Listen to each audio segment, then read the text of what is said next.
Hello, class. This week we're going to begin speaking about advertising and advertising tactics. And many people would consider advertising sort of the fun side of communications and marketing, while public relations is kind of like the news portion where you communicate sort of the nuts and bolts of your organization or your product or your service. Here in advertising, we just talk about the good parts of your organization because you're paying for it rather than asking the news media or to write a story about it or put it on your website or on your Facebook page. So let's start off the top with print ads. Now, obviously, print ads are kind of going away somewhat, but they're still uh, large circulation. I mean, I don't know if you all saw the news last week that Playboy was going to stop showing naked women in their magazine, but they still talked about how they have a circulation of 800,000 readers. So that's still a lot of eyes on magazines, and Playboy is not a high circulation magazine.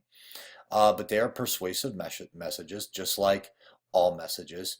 They'll go in newspapers, magazines, or other controlled media. And uh, and controlled media just is you say where and when they appear. And then you're trying to get a specific audience to take a specific action. So we want them to go to OTC, to go to Drury, or buy some kind of cologne. And they're often part of a larger advertising program. I mean, the best advertising programs aren't in just one medium. You would throw them print, web, billboard, television, radio. So there are three categories of ads. An announcement ad might be, hey, we're going out of business or we're moving, so we're having a sale. An image ad, which is probably what you find most in magazines, and then just a product ad, like, here's our product, just, it's great. But up next is a very explosive, I guess you would call it, or persuasive or memorable image ad. But image ads just remind the consumer of a product or brand. And this one is for Brita. Uh, these they remind you of that product. So basically, what this is telling you is that when you drink bottled water, this you're drinking petroleum because the plastic is made from petroleum. So this girl has oil coming out of her mouth. But if you use Brita, you don't have to use plastic water bottles. So you won't drink petroleum. Pretty strong image. So they have that filter for good, which is kind of a public relations tactic as well. The audience for a print ad is not everyone. You choose a well-defined portion of the potential market.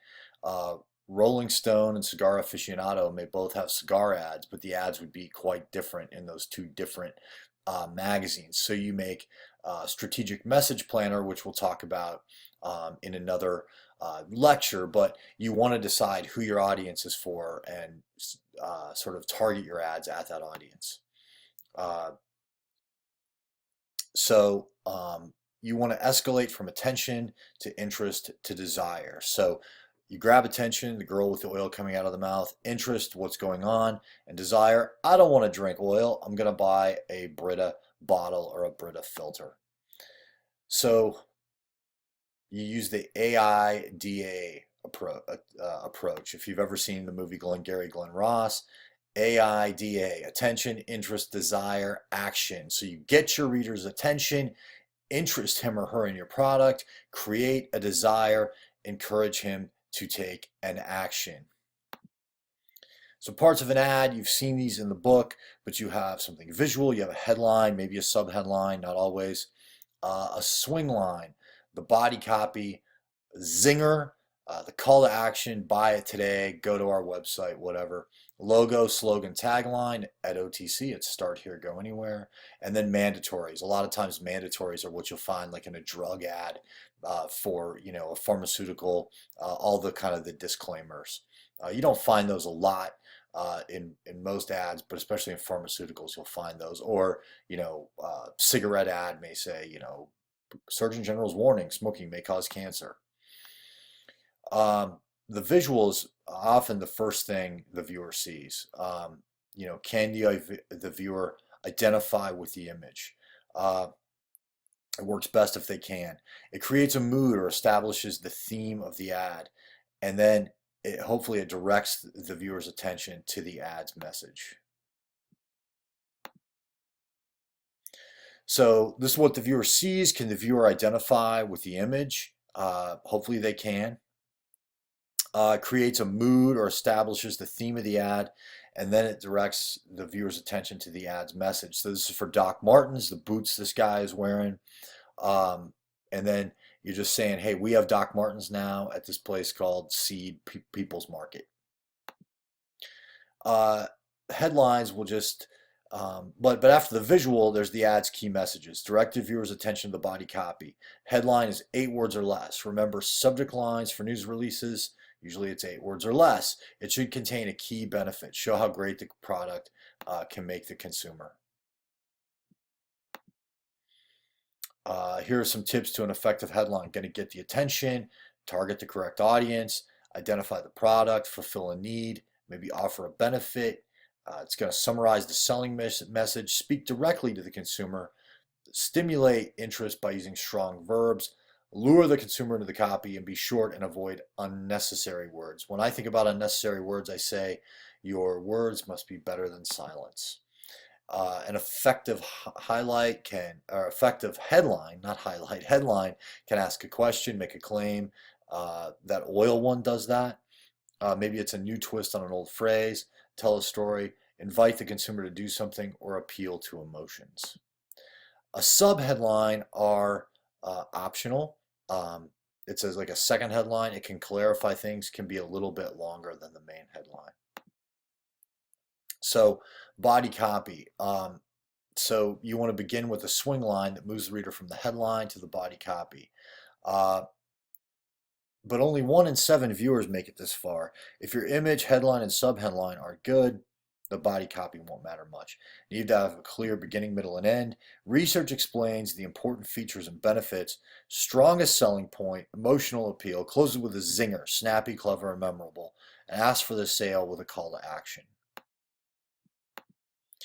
Write like you talk, so you want to be conversational, positive. Don't say what you are not. That really bothers me in ads. Hey, we're not this and we're not that. Well, I don't care. What are you, right? Focus on the reader. You want to say like you will be cool or healthy. Emphasize the benefits of the product. Give evidence. Overcome objections. Present tense and active voice. No vague words or cliches. So this is a pretty good one. Jumpstart your fitness. It's a nice headline. Um, and it focuses on the reader, and it even has a call to action, it even gives a benefit of how inexpensive that bike is for a nice Trek bike. And it draws my attention right to this sunflower outdoor and bike. Avoid Don't use ing words. Transition, use italics, not underline or all caps. A very length and structure of sentences and paragraphs. However, I would hesitate any print ad that has paragraphs. It should have action, rhythm, and be exciting. Metaphors, alliteration, rhyme, meter, and then prove your claims, and then ask for the sale. Um, Words or graphics for the logo. You could have a slogan or a tagline, but the logo is a visual identifier that may be in words, graphics, or both. A slogan or tagline appears near the bottom of the ad, just above or below the logo. And these you know well. OTC, start here, go anywhere. KY3 is the place to be. And the mandatories just include items that are required by law, copyright symbols, things like that. So tips, strategic message planner, stay on message. Study print ads that you like. Why do they work? Why do you like them? Be conversational. Don't repeat yourself in the headline, zinger, and slogan. Each should be unique but related. And then proofread. Proofread. A magazine ad with a misspelling would be an ineffective ad. Radio ads are also known as radio spots. And spot is a term used in radio and television. It means each commercial. So I'm buying 30 spots, something like that.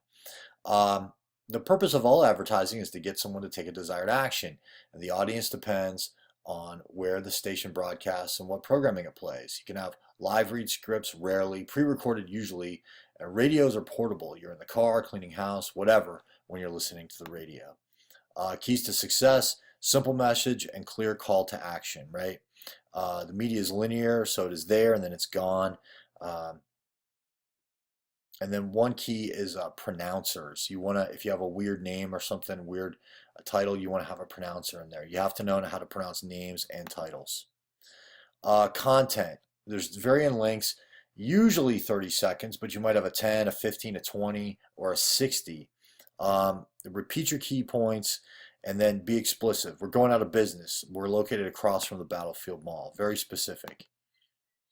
Grab attention at the beginning and hang on to that attention.